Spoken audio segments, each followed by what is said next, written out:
하나님 말씀 이사야 58장 13절입니다. 이사야 58장 13절, 14절 두 절의 말씀인데 함께 합독하겠습니다. 1039면입니다. 시작. 만일 안식일에 내 발을 금하여 내 성일에 오락을 행하지 아니하고 안식일을 일컬어 즐거운 날이라 여호와의 성일을 즐거운 날이라 하여 이를 존귀하게 여기고 내 길로 행하지 아니하며 내 오락을 구하지 아니하며 사사로운 말을 하지 아니하면 내가 여호와 안에서 즐거움을 얻을 것이라. 내가 너를 땅의 높은 곳에 올리고 내 조상 야곱의 기업으로 기르리라. 여호와의 입의 말씀이니라. 아멘. 1517년 10월 31일에 독일에서 종교개혁이 일어났습니다. 올해가 2017년이니까 올해가 이제 500주년이 되기 때문에 교회와 교단들이 종교개혁 500주년을 맞이해서 여러 행사들이 진행되고 있는 해가 이 해입니다. 근데 500년 전에 독일에서 종교개혁이 일어난 이후에 교회는 굉장히 어려운 환란을 당했습니다. 프랑스, 독일, 그리고 네덜란드, 영국, 스코틀랜드와 같은 나라에서 많은 순교자들이 생겼습니다. 영국의 경우에 메리라고 하는 여왕이 통치할 때 기독교 지도자가 276명이나 순교를 당하는 그런 역사도 기록이 되었습니다. 이 유럽의 여러 교회 지도자들과 성도들 중에 이제 유럽에서는 더 이상 신앙의 자유를 누릴 수가 없다, 신앙을 지키기가 어렵다라고 생각을 해서 1620년에 102명이 메이플라워를 타고 영국의 플리머스 항구를 출발해서 미국에 도착을 했는데 미국은 원주민 외에는 사람이 안 살으니까 도착한 그 항구의 이름을 플리머스 항구라고 이름을 지어서 미국에 도착을 했습니다. 사실상 102명이 출발했지만 폭풍과 어려움 때문에 상당수가 죽고 20여 명이 미국에 도착을 하게 됩니다. 그 이후에 유럽의 여러 나라 사람들이 미국으로 진출을 하고 이러는 가운데 결국 미국이 독립전쟁을 해서 1776년에 조지 워싱턴이 독립을 선언을 하게 됩니다. 1776년인데 지금이 2017년이니까 미국이라고 하는 나라는 241년밖에 역사가 안 되는 나라가 미국입니다. 이제 20일이면 미국의 제 45대 대통령, 유명한 트럼프 대통령이 취임을 하게 되는데, 트럼프 대통령은 장로교회 신자고 그와 겨루어서 떨어졌던 이 힐러리 대통령 후보자는 감리교 신자였습니다. 여러분, 청교도들이 미국 교회를 세웠는데 이 혼란기에 유럽 사람들은 미국이라고 하는 나라를 인정하지 않았습니다. 그러니까 이 미국이라고 하는 나라를 침공해서 차지해야 될 나라로 생각을 했지요. 이런 상황에서도 청교도들이 먼저 건너갔는데 미국 교회를 통해서 한국 교회는 이 초원교회가 개혁주의라고 하는 교회인데 개혁주의 신앙을 깨닫게 됩니다. 건너간 유럽의 사람들에 의해서 미국 이 동부 지역에 13개 주가 먼저 만들어지게 됩니다. 이 13개의 주를 만든 사람들이 약 200만 명인데 이 200만 명이 보면 스코틀랜드 출신이 가장 많았어요. 90만 명. 그리고 영국에서 간 사람들이 약 60만 명. 그리고 화란과 독일에서 간 사람들이 40만 명. 그리고 영국 사람이지만 이 웨슬리안들이 약 10만 명 정도가 가게 됩니다. 근데 원래 이 웨슬리안들은 감리교 신자들인데 미국에 건너간 사람들은 감리교 신자가 아니라 청교도, 거의 장로교 성향을 가진 사람들이기 때문에 이 웨슬리안 10만 명은 미국으로 건너가면서 우리는 영국의 신자인 웨슬리안 신앙을 포기하고 우리는 장로교 신앙, 칼빈주의를 견지하겠다, 이렇게 약속하고 간 사람들이 10만 명입니다. 이것이 과거 역사입니다. 영국의 헨리 8세가 통치를 할 당시에 자기의 형인 아서 투터가 죽었습니다. 이 영국의 법이 형님이 죽으면 형수와 시동생이 결혼을 해서 살게 돼 있는 법에 따라서 헨리 8세가 원치 않았지만 형수인 캐더린과 결혼을 해서 살게 되었습니다. 그리고 이 캐더린과 사이에 아까 말한 유명한 메리를 낳게 되는데, 형수랑 살다가 나는 이제 애까지 낳고 형수가 아들도 못 낳고 나는 이 법의 의무를 다했다, 시동생의 의무를 다했다, 이혼하고 싶은 거예요.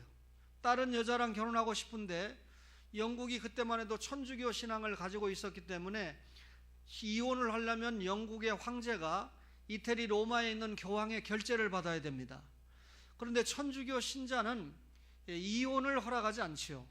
그러니까 이 헨리 8세가 이혼을 하고 싶은데 이혼이 안 된다고 하니까, 내가 적어도 영국의 황제인데 왜 조그마한 나라 이태리 교황청의 교황에게 내가 이혼하는 것까지 허락을 받아야 되느냐. 1534년에 수장령을 발표하고 내가 영국의 황제인 동시에 영국 교회의 통치자다, 내가 로마 교황의 지시를 받을 일이 없다 하고 이혼을 하게 됩니다. 헨리 8세가 죽자 아들 에드워드가 왕이 됐는데, 이 에드워드는 이 친기독교 정책을 썼지만 8살에 왕이 돼서 14살에 죽었습니다. 그리고 메리라고, 이제 영국에 아들이 없기 때문에 아까 말한 메리가 처음으로 여왕이 되는데, 자기 어머니 캐더린이 아버지하고 이혼을 당했습니다.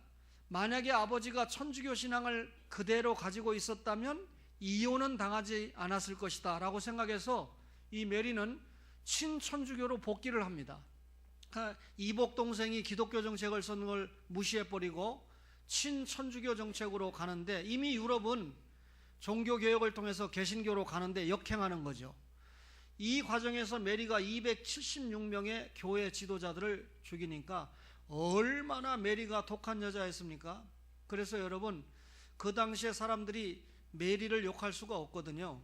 제가 초등학교 때 보니까 10년 새도 썩은 정치 못 참겠다 갈아치자, 김대중 이 후보자가 박정희 대통령과 함께 입후보를 했는데, 동네 아저씨가 아유 그 대중이 잘생겼네 그랬는데 바로 뒤에서 형사가 잡아가더라고요. 이게 실화입니다, 여러분. 그러니까 얼마나 그 정권의 핍박이 심했는가를 알겠죠. 그러니까 이 메리를 욕해야 되는데 메리를 욕하면 죽으니까 동네 개들을 전부 메리라고 이름을 붙이고 메리를 개패듯이 팼어요. 그래서 개들이 얼마나 많이 맞았는지 모릅니다, 메리 때문에. 근데 이런 그 풍토 속에서 미국으로 청교도들이 건너가고 미국의 선교사들이 우리에게 복음을 전해주면서 우리나라에 와보니까 동네 개 이름이 없는 거예요.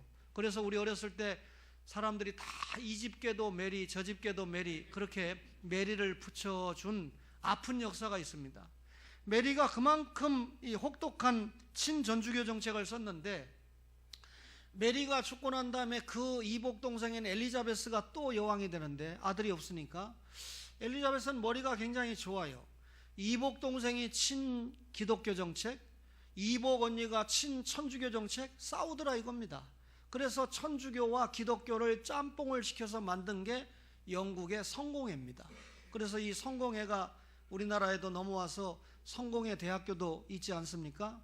그러니까 성공회는 겉으로 나타나는 모습은 천주교하고 비슷해요. 그러나 이 성공회 신부가 설교를 하면 우리하고 비슷한 설교를 합니다. 그러니까 교리적으로는 기독교, 외형적으로는 천주교를 합해놓은 게 성공회죠.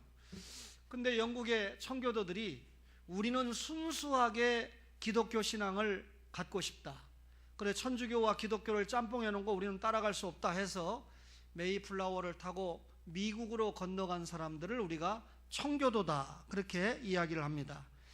이때 이 102명이 배를 타고 갔는데, 그때 장로교 지도자가 있었다면 미국 교회가 장로교가 주류를 이루었을 텐데 장로교 지도자가 아쉽게도 없었어요. 그렇기 때문에 청교도들이 건너가서, 사실상 미국은 침례교가 가장 큰 그런 교파가 됐는데, 미국의 침례교회는 한국의 침례교회하고는 신학이 다릅니다.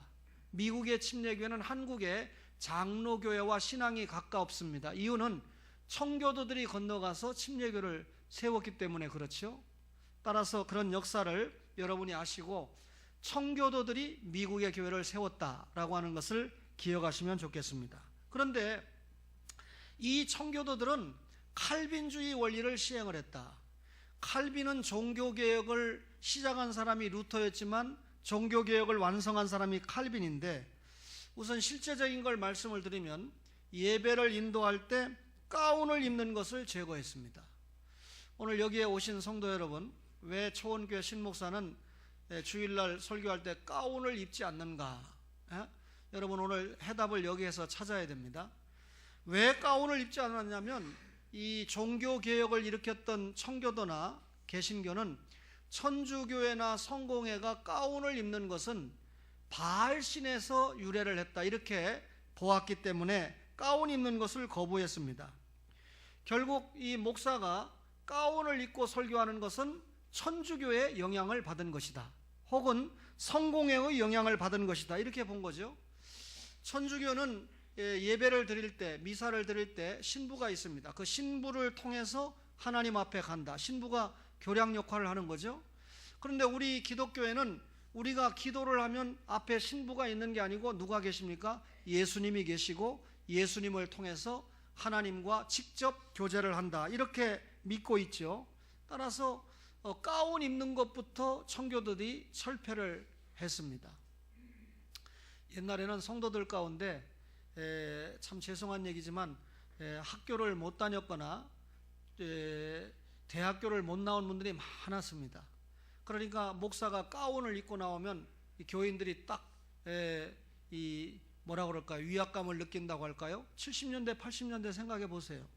그러니까 목사들이 가운을 입고 권위를 나타내는 시대가 있었습니다. 그런데 목사가 딱 가운을 입을 때에는 학위를 받을 때, 칼빈이, 왜냐하면 목사는 학자여야 된다, 목사는 공부를 많이 해야 된다, 이게 종교개혁의 완성자였던 칼빈의 가르침이었어요. 목사가 공부하지 않으면 단우에 설 생각을 하지 말아라. 그때 학위를 받을 때 가운을 입었습니다. 그리고 예식을 할 때 우리가 가운을 입긴 하지만 저는 앞으로 이 설교를 하면서 예식을 할 때도 가운을 입지 않아야 되겠다라고 스스로 생각을 하고 있어요.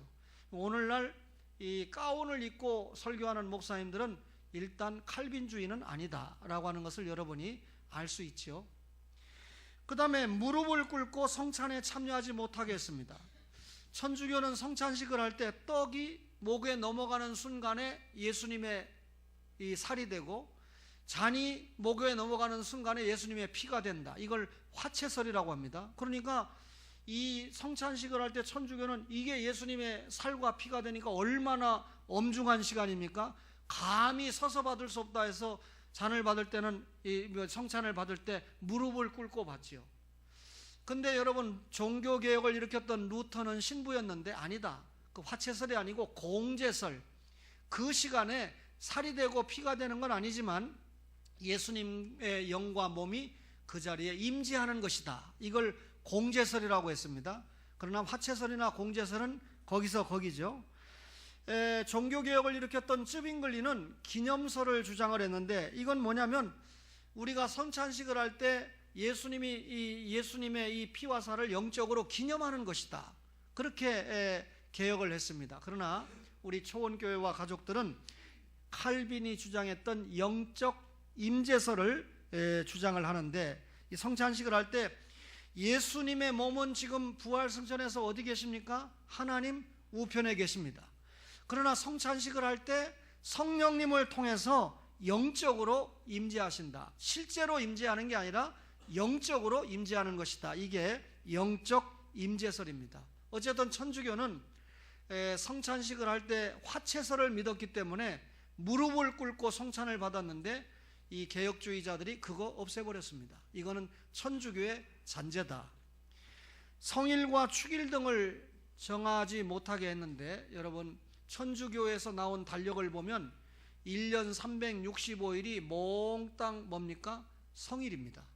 그래서 달력에마다 글씨가 써 있죠. 근데 우리 기독교 교회에서는 성일로 인정하는 것은 사실상 두 가지였어요. 먼저 예수님이 부활하신 부활절을 인정을 했고, 그 다음에 예수님 탄생하신 성탄절, 이 두 가지를 인정을 했는데, 천주교는 뭐 마리아 승천주일, 그 다음에 성 누구누구의 주일, 축일, 성일 365일 꽉 차 있습니다. 여러분, 초원교회 다녀보니까 뭐 대림절이라는 말도 잘 안 쓰고 사순절이라는 말도 잘 안 쓰죠. 개혁주의자들은 성탄절과 부활절 정도만 절기로 지켰는데, 이런 엄청난 절기들을 동원을 해가지고 성도들로 하여금 매이는 거 개혁주의적인 입장이 아니기 때문에 저는 그런 내용들을 여러분에게 잘 소개하지 않고 있는 것이죠. 그러니까 이 청교도들이 성일과 축일 등을 정하지 못하게 했습니다. 천주교 잔재라는 거죠. 그 다음에 성상숭배를 반대했는데 마리아 상을 만들고 베드로 상을 만들고 섬깁니다. 천주교는 십자가 성호도 긋지요. 그런데 여러분, 이 청교도들이 1620년에 미국에 건너가서 1776년에 독립을 할 때까지 미국에 세워진 교회, 청교도들이 제일 먼저 가서 만든 게 교회거든요. 그 다음에 학교고 그 다음에 집을 지었거든요. 얼마나 신앙이 좋은 사람들입니까?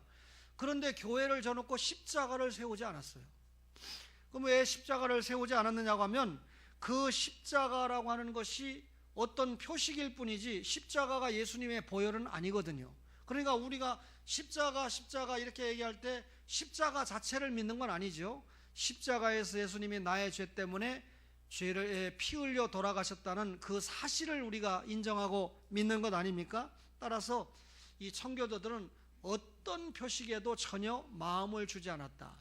영과 진리이신 주님께만 마음을 드렸다, 그 말입니다. 오늘날도 우리가 십자가 세워진 것이 여기는 교회입니다라고 하는 표식일 뿐이지, 그 십자가가 무슨 우상의 역할을 대신한다거나 저 십자가가 나를 지켜준다거나 내가 손에 끼고 있는 반지가 나를 지켜준다거나 그렇게 생각하면 곤란하다, 그 말입니다.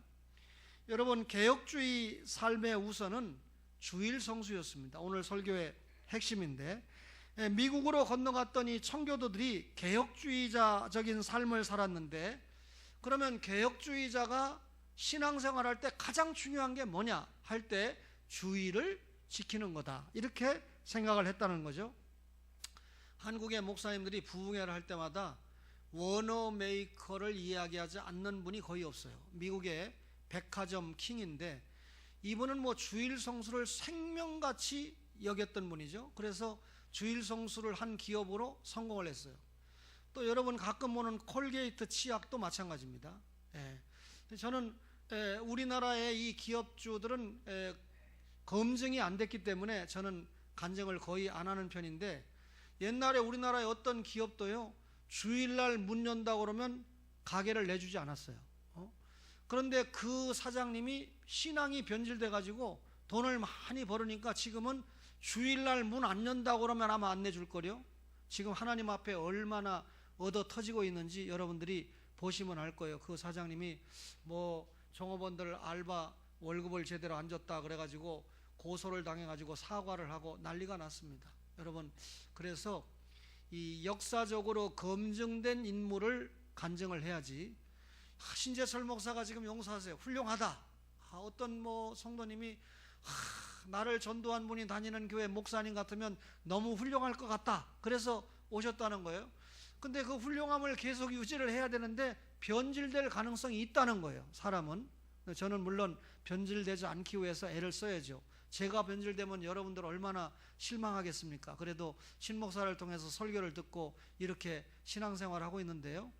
근데 뭐 이미 죽은 사람은 사가들이 검증을 하잖아요. 살아있을 때 끝까지 어떻게 했다든지. 방금 말한 워너메이커나 콜게이트 치약의 사장 같은 경우는 주의를 지키는데 변질되지 않았습니다. 끝까지 생명을 내놓고 주의를 잘 지키고 기업의 축복도 엄청나게 받은 사람들이죠. 자, 이 청교도 개혁주의자들은요, 주일 성수를 잘하기 위해서 주일날 밥을 많이 먹지 않았어요. 주일 식사를 위해서는 반찬도 극소량만 준비를 했습니다. 맛있는 반찬 많이 해놓으면 밥 많이 먹게 돼 있잖아요. 왜 그랬을까요? 과식을 해가지고 주일을 지키는데 치장을 받을까봐 토요일날 음식을 간단하게 준비해서 주일날 그저 배고픔 정도만 넘길 수 있을 정도의 식사를 하는 것을 철칙으로 삼았습니다. 저들은 주일날 술도 마시지 않았습니다. 이 미국 사람들이나 이 유럽 사람들 보면 이 간단한 맥주나 포도주 정도를 음료수로 생각을 하고 있잖아요. 독일같이 아주 이 물이 좋지 않은 나라는 음료수로 사용을 하잖아요. 평상시에 이렇게 음료수로 사용하는 술이라 할지라도 알코올성이 있기 때문에 주일날은 입에 대지 않았습니다. 그만큼 철저했다는 거죠. 말을 타지도 않았습니다. 푸른 초원에서 말이 얼마나 싱싱하게 자랍니까? 저는 뭐 말에 대해서는 잘 몰랐는데 요즘 뉴스를 보니까 저기 그냥 한국에서 우승하려면 한 10억 정도 말을 타면 되고, 이 아시안 게임이나 올림픽에 나가서 타려면 50억 이상짜리를 타야 된다. 그러니까 누가 말을 잘 타서 우승하는 게 아니라 얼마나 좋은 말을 타야 우승을 하느냐 결정되기 때문에 삼성 같은 데서 지원을 받아야 우승을 할 수 있다 하는 것을 제가 알게 됐습니다. 참 아픈 현실에 제가 살고 있죠. 근데 이 말들이 푸른 초원에서 잘 먹으니까 얼마나 싱싱한지 몰라요. 그러니까 평상시에 말을 이 자가용처럼 타고 다니니까 주일날 교회 올 때 말을 타고 오면 얼마나 좋겠습니까? 그러면 이 교회 옆에다가 주차장, 말을 이게 묶어놓을 수 있는 이 마구간도 만들어야 되는데 전혀 교회 옆에 마구간 없었어요. 그러니까 평상시에 그렇게 잘 타고 다니던 말을 단 한 사람도 말을 타고 교회에 오지 않았습니다. 교회 올 때는 걸어서 와서 예배를 드렸다. 그러니까 당연히 교회 옆에 마구간도 없지요. 또 말이 짖는 소리도 없어서 예배 드리는데 전혀 지장을 주지 않았죠. 이것이 무슨 율법은 아니었지만 청교도 개혁주의자들의 약속과 같은 일이었기 때문에 너도 나도 그런 철칙을 잘 지켰다 그 말이죠. 주일날에는 극장 가지 않았어요. 물론 극장 가지 않았지만 극장을 열지도 않았습니다. 청교도들이기 때문에. 주일날에는 트럼프 놀이도 하지 않았습니다. 우리로 말하면 화투를 하지 않았다 그 말이죠. 그렇다면 도대체 이분들은 주일날 무엇을 했을까요? 해야 하는 일이 뭐였을까요? 성경에 보니까 즐거움을 소유하는 것인데, 주일날 여러분 교회 와서 말씀을 듣죠. 월화수 목금 토요일쯤 되면 이 받은 은혜가 상당히 바닥이 납니다. 그러니까 주일날 교회 와서 새로 힘을 얻어야 됩니다. 이 영적으로 죽었던 영혼이 살아나서 중생이 됐는데 이 영혼이 하나님의 말씀을 잘 받아 먹어야 한 주일을 살아갈 수 있는 힘이 있다는 거죠. 그래야 성화가 되고 새 힘을 가지고 산다는 것이죠. 구약 성경에 456번이나 예수님에 대해서 직간접적으로 언급을 했는데, 초대교회 당시는 신약 성경이 없었잖아요. 그죠? 근데 예수님이 말씀하기를 선지자들이 말한 모든 것을 마음에 더디 믿는 자들이요, 누가복음 24장 25절에 그렇게 말씀했는데, 선지자들이 말한 모든 것은 구약 성경이 말한 예수님을 얘기하는 거죠. 사도행전 28장 23절에 모세의 율법과 선지자의 말을 가지고 예수에 대하여 권하더라. 사도 바울이 이 구약 성경을 가지고 예수님에 대해서 가르쳤다. 사도 바울이 실제로 전도할 당시에는 신약 성경이 완전히 완성된 때가 아니니까. 여러분, 이 주 140년경에 예수님이 이 땅에 오시고 약 140년경에 사복음서와 바울 서신이 정경처럼 사용된 것이 사실입니다. 그리고 200년경에 이레니우스의 편지에 마태복음부터 요한계시록까지 27권의 성경 이름이 200년에 발견이 됩니다. 그럼에도 불구하고 신약 성경이 정경으로 회의에서 결정이 된 것은 393년에 얌리아 회의에서 결정이 나게 됩니다. 그럼 예수님 당시나 예수님이 십자가에 죽으시고 부활한 직후에 사도들이 예수님에 대해서 가르칠 때는 신약 성경이 없었기 때문에 뭘 가지고 가르쳤습니까? 구약 성경을 가지고 가르쳤다 그 말입니다. 이 말은 구약 성경을 가지고도 얼마든지 예수님에 대해서 설교하고 가르칠 수 있다 그 말입니다. 한국에서 제일 유명하다고 생각되시는 한 장로교회 목사님이 성역 몇 주년을 맞이해서 설교집을 내고 그 설교집에 대해서 평가를 해달라 그렇게 요청을 했어요. 그래서 저를 가르친 선생님이 평가를 했는데 양심적으로 평가를 했습니다. 그분이 성공을 한 목사님이지만 장점도 있지만 그분의 이 설교집에 나타난 단점을 몇 가지 지적을 했어요. 근데 그 지적 가운데 하나가 구약 성경을 20%도 설교를 안 했다. 그러니까 설교집이 방대하게 나왔는데 신약 성경의 이 설교만 80%가 되고 20%, 다시 말하면 구약 성경을 무시했다 그 말이죠. 이거는 결정적인 흠이 된다라고 지적을 했어요. 그런데 그 대회를 주관하시는 분이 큰 교회니까 뭐 사례 많이 받았겠죠. 우리 이 교수님에게 그거 좀 빼주시지요 그랬는데, 다른 건 빼줄 수 있지만 그건 빼지 못합니다. 그거 빼라고 그러면 나는 평가 안 하겠습니다. 사례 필요 없습니다. 그래 얘기해서 결국은 그 지적을 받았습니다. 그 목사님이 그 지적을 받을 때 이건 하나님이 암흑의 교수를 통해서 나에게 준 음성이다 이렇게 받아야 돼요. 그 교회 교인들은 20년 동안 담임 목사에게 신약만 먹었지 구약은 먹지 못했다는 평가가 되는 거거든요. 여러분 죄송하지만 저는 그 이후에 정신을 바짝 차리고 여러분들에게 구약도 제공을 하고 신약도 제공하려고 해서 가급적이면 한 주일은 구약, 한 주일은 신약 이렇게 설교하려고 애를 쓰고 있습니다. 왜 이렇게 강조합니까 여러분? 구약 성경도 하나님의 말씀이니까 어렵다고 생각하지 말고 어려우면 열심히 배우려고 생각을 해서 구약 성경의 말씀도 신약과 동일하게 충실하게 깨닫는 여러분들이 되시기를 바랍니다.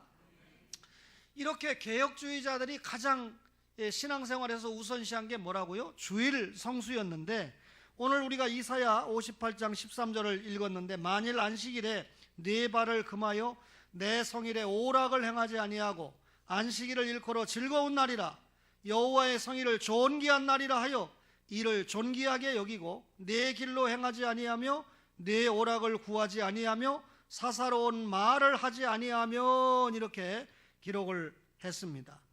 안식일은 존귀한 날이다. 월요일부터 토요일까지도 귀한 날이지만 이 주일은 존귀한 날이다. 다른 날과는 의미가 다르다 그 말이죠. 같은 날이 아니라는 말이죠. 이 날은 예배드리는 날입니다. 이 날은 주님 앞에 와서 예배드리는 날이죠. 본문에 보니까 어떤 사업도 일치하지 않았다는 거예요. 방금 읽은 13절에 보니까 내 발을 금하여 내 길로 행하지 아니하며 두 번이 나오죠. 여러분 과거 안식일을 율법적으로 지키는 사람은 안식일에는 2km 이상 걷지 않는다 이렇게 지켰는데 그 말이 아닙니다. 여기 있는 말은 일상생활의 사업을 하지 않는다 그런 의미입니다. 한국교회가 부흥을 할 때는 성도들이 주일을 잘 지킬 때였습니다. 여러분 이 몇천 년의 역사를 가지고 있는 불교가 이 기독교보다 지금 위상이 많이 떨어져 있죠. 그리고 숫자도 훨씬 적다고 통계가 나왔죠. 왜 그렇습니까? 불교는 4월 초파일이나 모인다 이렇게 생각하고 있지만 기독교는 주일날은 당연하고 새벽에도 모이고 수요일날도 모이고 낮에도 모이고 밤에도 모이고 모임의 종교이기 때문에 불교가 교회를 따라올 수가 없습니다. 우선 이 기독교는 철저하게 주일을 지키는데, 과거 어른들은요 농사질 때 주일날은 품앗이도 안 갔어요. 주일날은 농사를 안 졌습니다. 어쩌다가 주일날 농사를 안 지키는 일 때문에 가을에 추수가 시원찮을 때가 있어요. 그래도 주일을 지켰다는 자부심을 가졌지, 아이고 주일날 태풍이 왔는데 이걸 이 물꼬를 안 트고 주일날 품앗이를 안 해가지고 주일날 파종해야 되는데 안 해가지고 이렇게 농사가 망쳤네 후회를 하지 않았습니다. 여러분 이 과거에 주일날 외부 강사 초청을 받잖아요. 지금은 뭐 제가 비행기를 타고 부산도 갈 수 있지만 그때 주일을 지킬 때 먼 교회에서 초청을 받으면 갈 수가 없어요 시간이. 그래서 강사로 초청을 받으면 아예 토요일날 갑니다. 토요일날 가서 자고 그 교회에서 제공하는 집에서 자고 다음날 설교를 해주고 부목사가 있어서 그럴 경우에 설교에 응하지, 그렇지 않고 주일날 택시를 탄다든지 버스를 타고 간다는 건 상상을 하지 못했습니다. 박윤선 목사님이 고신교단에서 떠난 여러 가지 이유를 제가 밝혔는데, 그 중에 하나가 자기가 미국에서 공부했는데 수프너 선교사님이 와서 사역을 하다가 미국으로 갔는데 그때 비행기 없을 때입니다. 그러니까 부산에서 이 배를 타고 가는데 출발하는 날이 주일이었어요. 박윤선 목사님이 11시 예배 시작해서 부지런히 설교를 마치고 이 잘 가시오라고 환송 예배를 드려주고 싶어서 가는데 걸어가서는 갈 수가 없습니다. 그래서 택시를 타고 갔는데 주일날 택시를 탔다는 것 때문에 박윤선 목사님이 주일을 어겼다 이래가지고 고려파가 결국 박윤선 목사님을 쫓아내는 그런 하나의 이유가 됐습니다. 그러니까 얼마나 주일을 엄격하게 지켰는지, 일단 일체 사업을 하지 않았다, 출근하지 않았다. 그 당시에 목사가 이 다과를 대접받을 때 이런 일이 있습니다. 언제 샀느냐, 그래서 토요일날 샀다 그러면 먹지만 주일날 샀다 그러면 목사가 과자를 그 앞에서 패대기를 칩니다. 그럼 교인이 시험 들을 거 아니에요. 목사님 먹으라고 이 과자를 정성스럽게 사왔는데 주일날 사왔다고 뭐라고 하는 것도 아니고 패대기를 쳐버리니까, 그런데도 패대기를 당하는 성도들이 시험을 당하지 않았다는 거예요. 그만큼 주일을 지키는데 굉장히 엄격했다는 거죠. 이 교단이 고신교단인데 저는 교단주의자는 아닙니다, 절대로. 그런데 그 당시에 신앙생활을 잘하려면 고려파처럼 신앙생활을 해라, 고신교단처럼 신앙생활을 해야 신앙생활을 잘하는 것이다. 그렇게 뭐라 그럴까요? 인식이 돼 있는 때가 있었어요. 저희 교회도 상당히 역사가 오래됐는데 지방에서 이사를 오면서 고신교단이 신앙생활 잘하니까 나도 고신교단을 찾아야 되겠다 해서 온 분은 앞에 끄떡거리는 이분밖에 없어요. 그러니까 요즘은 뭐 내가 고신교단에서 신앙생활 했으니까 고신교단을 찾아가야 되겠다 이런 시대가 아닌 것 같아요. 그러니까 신앙생활을 편하게 가까이에서 잘 해야 되겠다 이런 생각을 하는 시대죠. 어쨌든 주일날은 어떤 사업도 일치하지 않았다. 뿐만 아니라 오락을 행하지 않았습니다.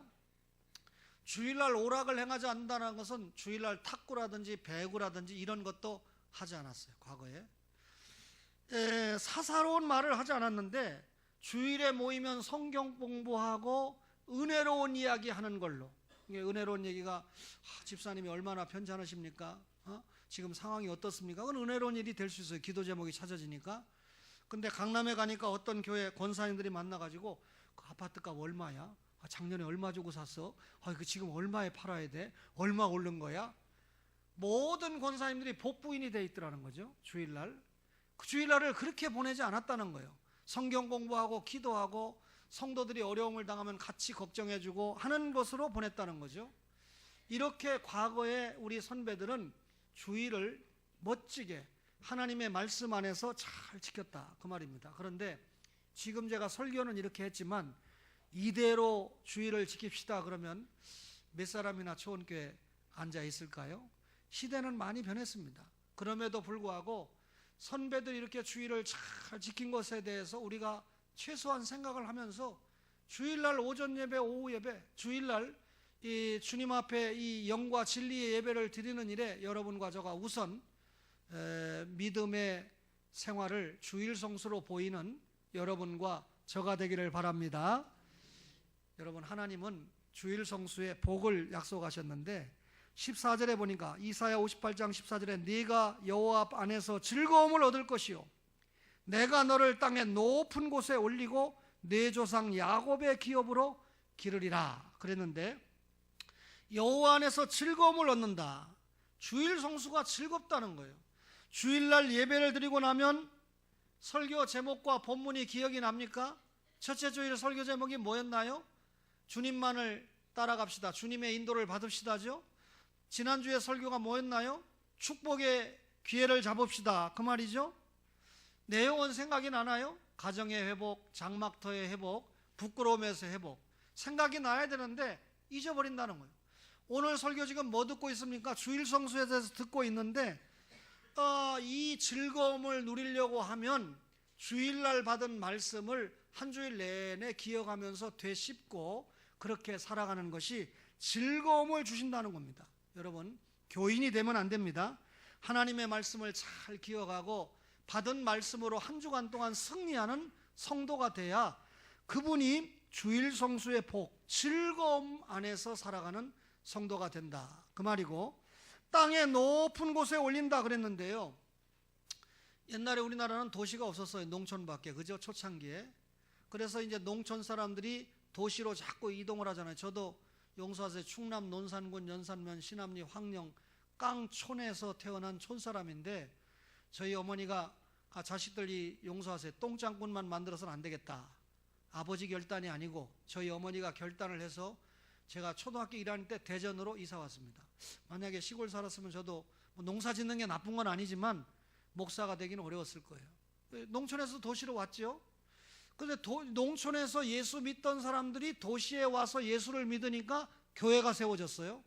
근데 용서하세요. 농촌은 순수했는데 도시에 오니까 완전히 돈, 명예, 권세 이런 걸 얻기 위해서 도시교회가 세속화에 빠지게 됩니다.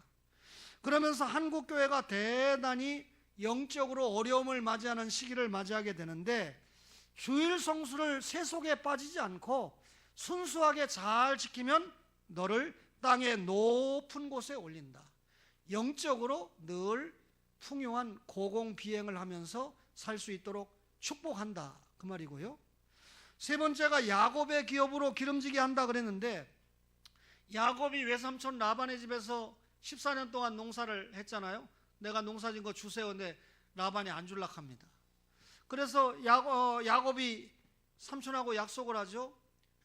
내가 더 농사를 칠 때 양 중에 아롱진 것, 얼룩덜룩한 아롱진 것, 그 다음에 점이 있는 것, 검은 것 나오면 그거 나에게 주세요. 소 중에서 점이 있는 것과 아롱진 것이 있으면 그걸 나에게 주세요. 그럼 내가 열심히 일하겠습니다. 외삼촌이 가만히 들어보니까 양 중에 얼룩덜룩한 거, 점 있는 거 이거 별로 없거든요. 그러니까 그거야 내가 주지 그랬는데, 야곱이 나중에 열심히 일을 하는데 하나님의 은혜로 낳는 염소마다 남는 양마다 얼룩과 점이 있으니까 삼촌은 별로 가져갈 게 없고 야곱은 엄청나게 약속대로 축복을 받게 되는 것입니다. 그러면 오늘 야곱의 기업으로 기름지게 한다, 이 말은 주일 성수를 잘하는 자에게 이런 사업의 축복, 기업의 축복, 직장의 축복을 하나님께서 허락을 하신다, 그 말이죠. 2017년에는 주일 성수에 있어서 여러분과 저가 성경대로의 모습을 회복해야 됩니다. 우리 교회 한 아들은 경찰관이에요. 경찰관은 주일을 지키기가 어려워요. 공무원이기 때문에. 경찰관이 안 됐으면 좋을 수 있지만 경찰관이 됐으니까 그런 날은 할 수 없겠죠. 이 나라의 부름을 받았기 때문에 치안을 담당해야 되니까. 그러나 비번이 걸릴 때는 아무리 피곤해도 주님 앞에 나오는 게 그 아들에게는 주일 성수일 거예요. 한 딸이 대학을 졸업하고 취직을 하는데 공항에 취직을 하면 알아보니까 주일을 지킬 수 있는 직장이 한 군데도 없어요. 대한민국 공항에 가서 만약에 일을 하게 되면. 그래서 월급이 좀 작아도 내가 이 직장을 구하는 것의 표준은 주일을 지키는 기업이어야 되겠다라고 기도를 했는데, 하나님이 그 기도를 응답하셔서 주일을 지킬 수 있는 직장을 허락을 하셔서 이제 주일을 지키면서 신앙생활을 하고 있어요. 앞으로 그 사장의 마음이 변하지 않도록 저는 기도를 해주고 있습니다. 여러분, 이 지난 주간에 등록했던 한 성도님은 일을 하는데 그동안은 주일을 완전하게 지킬 수 있는 직장이 아니었어요. 그런데 이제는 주일을 지킬 수 있는 직장을 찾으려고 하니까 전도사님, 목사님 기도해 주세요. 이런 기도를 못하면 전도사나 목사가 직무유기죠. 오늘 설교를 들은 장로님들은 당장 그분이 누군가를 찾아서 그분이 주일 지킬 수 있는 직장을 얻을 수 있도록 기도하는 사명을 감당해야 장로님이고 권사님이겠죠. 그렇죠? 제가 존경하는 스승 박병식 목사님의 간증을 들었는데, 자기가 목회를 하면서 너무너무 안타까운 교인이 하나 있었다는 거예요. 도대체가 강남 3구라고 하는 송파구에 살면서 남들은 다 잘 살아서 교인들이 비교적 경제적으로 괜찮으니까 헌금 가지고 선교도 하고, 그 교회가 선교 잘하는 건 소문난 교회 아닙니까? 근데 교회에서 도움을 주지 않으면 어려운 한 성도가 있어서 그냥 목사님이 교회에서 뭐 성탄절이고 부활절이고 헌금만 나오면 그분을 좀 돕기 위해서 가서 기도하고 많이 도와줬다는 거예요. 그런데 그 도움을 받은 분이 주일 성수를 하는데 얼마나 주일을 열심히 지키는지, 뭐 일을 해도 주일날은 일 가지 않고 열심히. 근데 이 목사님 생각에 그 성도는 주일 지키는 데는 이거다라고 생각을 했는데, 하나님께서 풀어주기 시작했는데 그분이 지금 현재, 박 목사님이 계실 때부터 시작이지만 지금 현재 2016년 현재 매월 1,500만 원씩 11조를 드리고 있다는 거예요.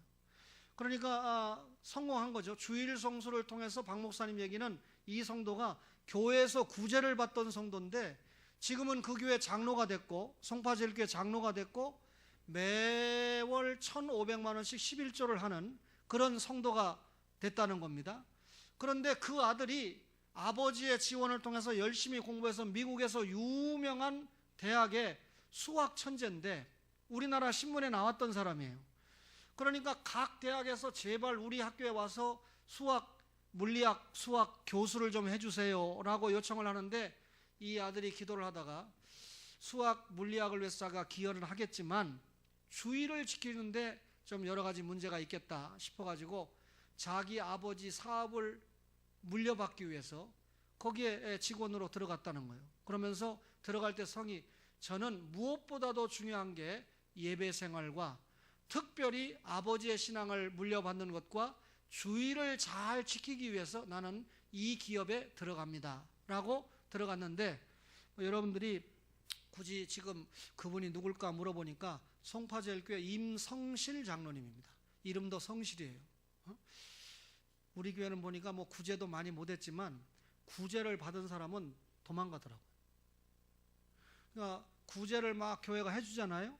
그러면 나중에 이제 좀 어느 정도 자녀들도 크고 부자가 되고 사업이 성공하잖아요. 그러면 과거에 자기가 어려울 때 도움을 줬다라고 하는 자존심이 생각나서인지, 좀 내가 돈도 있고 하니까 좀 딴 데 가서 살아야 되겠다. 이 찬양대 찬양에 앉아가지고 자기 아내는 벌써 15년 전 얘기입니다. 600만 원짜리 모피 코트를 입고 와가지고, 목사님 내가 왜 우리 아내에게 600만 원짜리 모피 코트 사줬는지 알아요? 초원교회 다른 것들이 감히 내 아내에게 범접하지 못하도록 내가 우리 마누라에게 이걸 사줬습니다. 무슨 말인지 알죠? 그 참 목사가 얼마나 힘들고 얼마나 괴롭겠어요. 여러분, 그런데 그분이 나름대로 교회 헌금도 했어요. 우리 교회 헌금도 했어요, 나름대로. 그런데 신앙이 그러니까 하나님이 축복하겠습니까? 너무 어렵게 사는 거예요. 저한테 찾아와가지고, 목사님 애 등록금도 없고 지금 이 쌀이 떨어졌는데 좀 도와주세요. 아마 우리 장로님들은 알 거예요. 그때 저도 정말 어려울 때인데, 지금 같으면 내가 조금 덜한데 저도 어려울 때인데 용서하세요. 그분이 헌금 좀 했어요. 우리 교회 사업을 할 때. 제가 용서하세요. 600만 원을 도와준 일이 있어요. 그만큼 교회 기여가 컸다는 얘기죠. 근데 그걸 고쳐보려고, 신앙의 자세를 고쳐보려고 목사가 얼마나 울면서 노력을 했는지 모르는데 안 되는 거예요. 여러분, 주일 성수를 잘 해서 정말 하나님 앞에 축복받는 간증거리가 많이 일어나는 초원의 가족들 되시기를 주의 이름으로 축원합니다.